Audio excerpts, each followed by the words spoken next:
Warm welcome on my YouTube channel. उम्मीद करता हूँ आप खुश होंगे, स्वस्थ होंगे, आपकी तैयारी बेहतर चल रही होगी।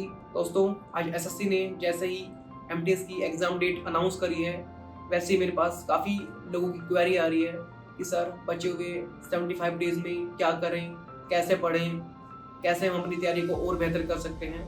तो आज की इस वीडियो में मैं आपके यही सारे डाउट्स क्लियर करूँगा, तो वीडियो को आप लास्ट तक देखिए।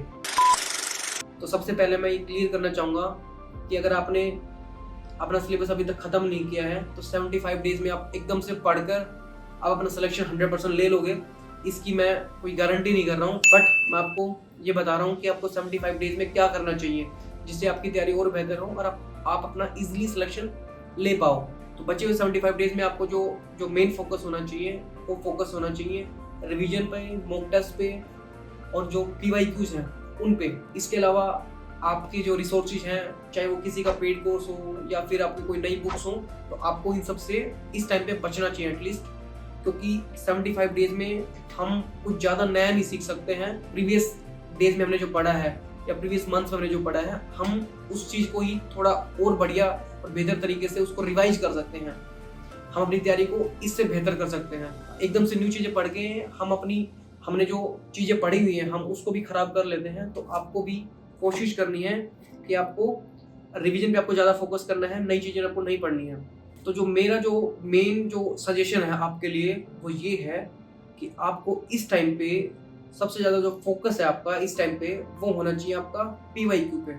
ये मैं इसलिए कह रहा हूँ क्योंकि मैंने एमटीएस के प्रीवियस ईयर्स के एग्जाम मैंने उठा के देखे हैं। हर एग्जाम में, चाहे वो मैथ्स हो, चाहे वो रीजनिंग हो, चाहे वो इंग्लिश हो, चाहे वो जीके हो, मोस्टली क्वेश्चन रिपीटेड होते हैं, पैटर्न रिपीटेड होता है और एक फिक्स पैटर्न सा रहता है। एमटीएस में मैं इंग्लिश और जी सेक्शन की बात करूं तो दोस्तों, इंग्लिश और जी सेक्शन में मैंने ये पाया कि इंग्लिश में 25 क्वेश्चन में थे कम से कम 23-24 क्वेश्चंस प्रीवियस ईयर क्वेश्चन थे। वो क्वेश्चन कहीं ना कहीं किसी ना किसी एग्जाम में, चाहे वो CHSL हो, चाहे CGL हो, चाहे वो कोई SSC का कोई और एग्जाम हो, वहां से आया है। और ऐसे ही मैंने जीएस में देखा कि कम से कम 25 में से 18 से 20 क्वेश्चंस प्रीवियस ईयर क्वेश्चंस थे। और अगर मैं बात करूं करंट अफेयर्स की, तो करंट अफेयर्स सेक्शन को आपको खुद से पढ़ना पड़ेगा, क्योंकि आपको भी पता है करंट अफेयर्स हर साल चेंज होती है।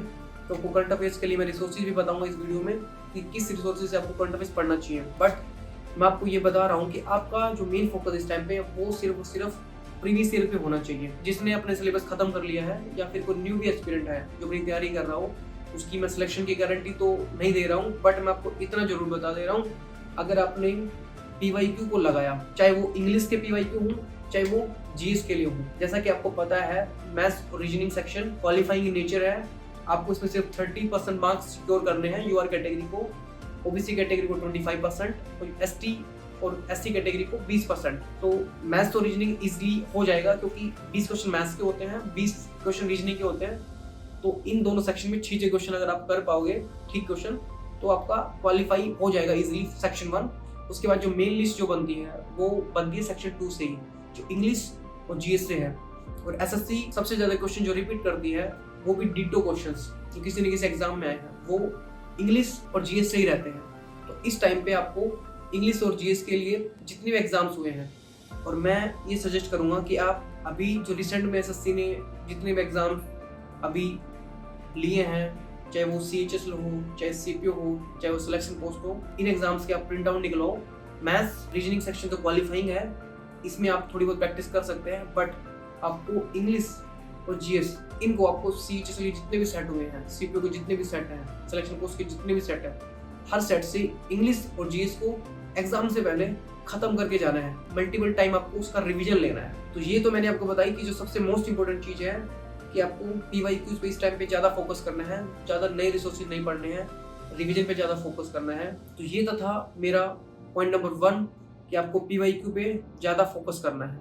अब मैं बात करूँ कि जो एंजाइटी या फिर थोड़ा फियर जो है उससे कैसे निपटें, तो मेरा इससे निपटने का एक सीधा सा एक छोटा सा एक फॉर्मूला है। वो ये है कि जब भी आपके मन में आपको लगे कि मेरा सिलेक्शन होगा या नहीं होगा, इस टाइप का डर आपके मन में हो, उस टाइम पे आपको उस मोमेंट पे एक ही चीज़ आपके दिमाग में होनी चाहिए कि ये जो टाइम है मेहनत करने का टाइम है।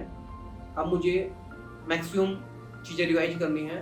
अगर मैं मेहनत करूँगा तो मेरा सिलेक्शन डेफिनेटली होगा। इसी चीज़ से आपके मन में सेल्फ कॉन्फिडेंस आएगा और आप इजीली अपने एग्ज़ाम में बेहतर परफॉर्म कर पाओगे। पॉइंट नंबर 3 मेरा ये है कि इस मोमेंट पे आपको ज़्यादा से ज़्यादा कोशिश करनी है, डिस्ट्रैक्शन से बचना है। नए रिसोर्सेज आपको इस टाइम पे यूज नहीं करने हैं। आपने जो पहले पढ़ा हुआ है, आपने जो नोट्स बनाए हैं, उन्हीं को मल्टीपल टाइम रिवाइज करना है जब तक आपका एग्ज़ाम ना हो। कोशिश करनी है आपको कि आप ज़्यादा नई चीज़ें इस टाइम पे ना पढ़ो। आपने जो प्रीवियस मंथ्स में जो पढ़ा है उसी पे आप ज़्यादा फोकस करो। पॉइंट नंबर 4 मेरा ये है कि जो जी सेक्शन में करंट अफेयर सेक्शन से कैसे निपटें, कैसे मैक्सिमम स्कोर करें।